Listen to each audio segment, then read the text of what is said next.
के मुबैना शोहर को सिंध हाई कोर्ट में पेश कर दिया गया। अदालत को उम्र के तयन के लिए मेडिकल करवाने का हुक्म। अदालत ने दुआ ज़हरा को दारुल अमान भेजने की हिदायत कर दी। दुआ ज़हरा ने अदालत में वालिदैन से मिलने से इनकार कर दिया। जस्टिस जुनेद गफ्फार ने रिमार्क दिए कि अगर लड़की मिलना नहीं चाहती तो हम कैसे ज़बरदस्ती कर सकते हैं। वालिदैन खड़े हैं, परेशान हैं, मगर हमने कानून को देखना है। अदालत ने केस की समाअत 8 जून तक मुलतवी कर दी।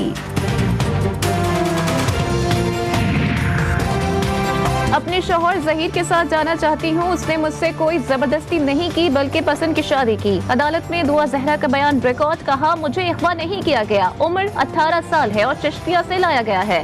वालिदैन ने वकील की इस्तदा की कि बच्ची छोटी है। एडवोकेट जनरल सिंध ने अदालत को बताया, दुआ ज़हरा से पंजाब में शादी की कोई खिलाफ वर्जी नहीं हुई। वालिद ने मदाखलत की कोशिश की तो अदालत ने खामोश करा दिया।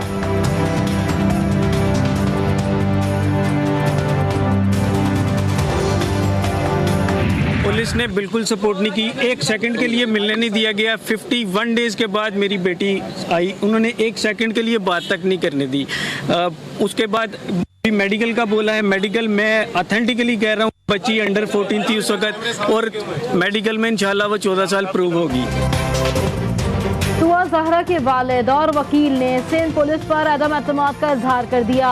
वकील अल्ताफ खोसा का मीडिया से गुफ्तगू करते हुए कहना था कि सिंध पुलिस पर एतबार नहीं, लड़की प्रेशर में थी, हमें मेडिकल रिपोर्ट का इंतजार है, उसके बाद इस पर बात करेंगे। दुआ ज़हरा की उम्र 13 साल 11 माह है। बच्ची ने अपने बयान में खुद कहा कि भाई मैंने ये जो है वो शादी अपनी मर्जी से शादी की हुई है और मैंने ज़हीर के साथ शादी की हुई है। जज साहब ने उनसे पूछा कि भैया बेटा आपकी उम्र कितनी है, तो उसने कहा कि मेरी 18 साल उम्र है। साथ साथ जज साहब ने डायरेक्शन ये दी कि भाई बच्ची का जो वो मेडिकल कराया जाएगा और 8 तारीख तक बच्ची को जो है वो यहाँ पर दोबारा पेश किया जाएगा। वज़ीर-ए-आज़म के नोटिस के बावजूद बिजली की लोड शेडिंग कम न की जा सकी। मुल्क के मुख्तलिफ इलाकों में 16 घंटे तक बिजली की लोड शेडिंग। अवाम गर्मी से बेहाल। बिजली का शॉर्टफॉल 7,793 मेगावाट तक पहुँच गया। मजमूई पैदावार 19,207 जबकि कुल तलब 27,000 मेगावाट है। ज्यादा नुकसानात वाले इलाकों में लोड शेडिंग का दौरानिया भी ज्यादा है।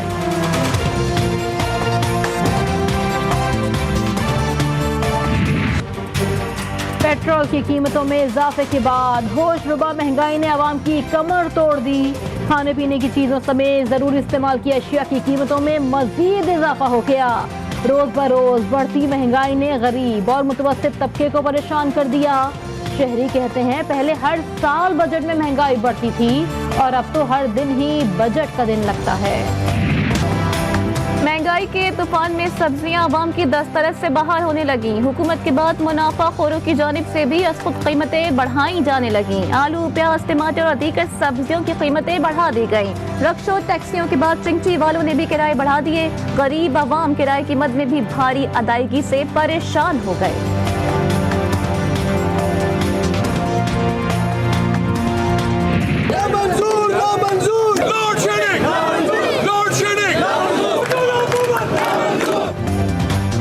पेशावर में लोड शेडिंग के सताए अवाम सड़कों पर आ गए। हुकूमत के खिलाफ सख्त नारेबाजी। शहरी कहते हैं, एलानिया और गैर एलानिया लोड शेडिंग ने जीना महाल कर दिया। बिजली नहीं आती मगर भारी भरकम बिल हर माह जरूर आ जाता है। कोयटा में भी लोड शेडिंग। पेट्रोलियम मसनूआत और बिजली की कीमतों में इजाफे के खिलाफ एहतजाज किया गया। ऑल पाकिस्तान एसोसिएशन के मुलाजमीन का प्रेस क्लब के बाहर मुजाहरा। पंजाब हुकूमत भी शहरियों को सहूलत देने में नाकाम। बिजली की लोड शेडिंग के साथ गैस का बहरान भी बढ़ने लगा। लाहौर के मुख्तलिफ इलाकों में कई घंटे गैस गायब रहने लगी। खवातीन का कहना है कि घरों में खाना पकाना नामुमकिन हो गया। महंगाई इतनी है कि गैस सिलेंडर भी रोज नहीं भरवा सकते।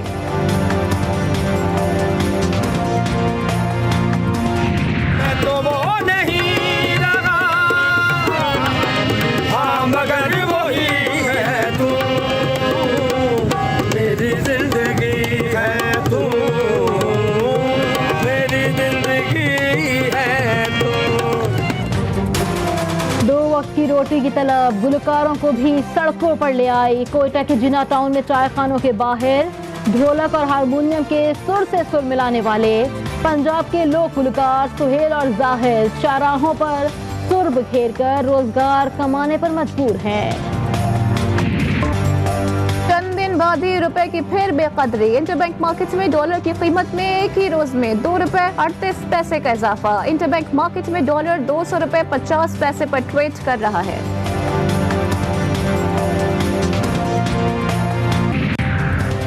जापान पाकिस्तान की करीबी दोस्तों में से एक है। जापान पाकिस्तान में अहम मंसूबों में मुआवनत कर रहा है। वजीर आज़म शहबाज शरीफ का जापानी सरमायाकारों से खिताब। कहा, पाकिस्तान और जापान के ताल्लुकात को वुसअत देने के लिए कोशा है। जापान ने जिस तरह पहली जंग अज़ीम के बाद तरक्की की वो काबिले तारीफ है।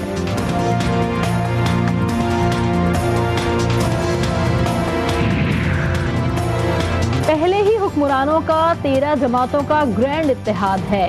अब शहबाज शरीफ कौन सा ग्रैंड इत्तेहाद चाहते हैं? कौम 2 माह का नहीं 30 साल का हिसाब मांग रही है। इलेक्शन कराओ और घर जाओ। साबिक वफाकी वजीर दाखिला शेख रशीद अहमद का ट्वीट। लिखा, साम्राज्यी ताकतें हमारी मईशत तबाह करके एटमी ताकत छीनना चाहती हैं।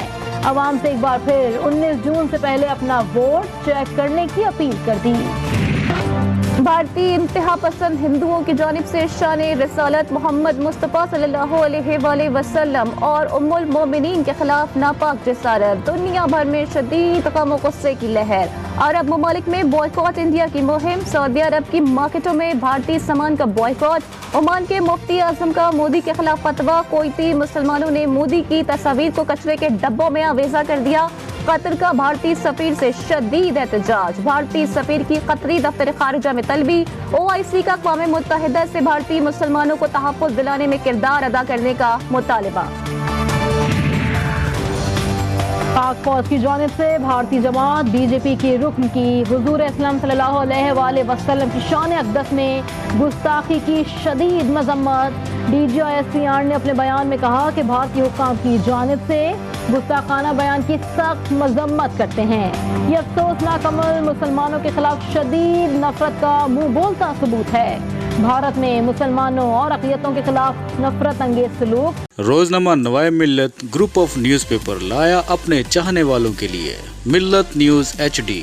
मुल्क पाकिस्तान से हमें bureau chief, deputy bureau chief, खुसूसी नुमाइंदगान, रिपोर्टर्स दरकार हैं। ख्वाहिशमंद हजरात अपनी CV nawai.millat786@gmail.com पर भेज सकते हैं या 0300861738 पर व्हाट्सएप भी कर सकते हैं। इसके अलावा मुल्क पाकिस्तान से हर किस्म की खबर या वाक़या को व्हाट्सएप के ज़रिए भी हम तक पहुंचा सकते हैं। मिल्लत न्यूज़ के साथ जुड़े रहने के लिए हमारे फेसबुक पेज मिल्लत न्यूज़ को लाइक, फॉलो और शेयर करना मत भूलें।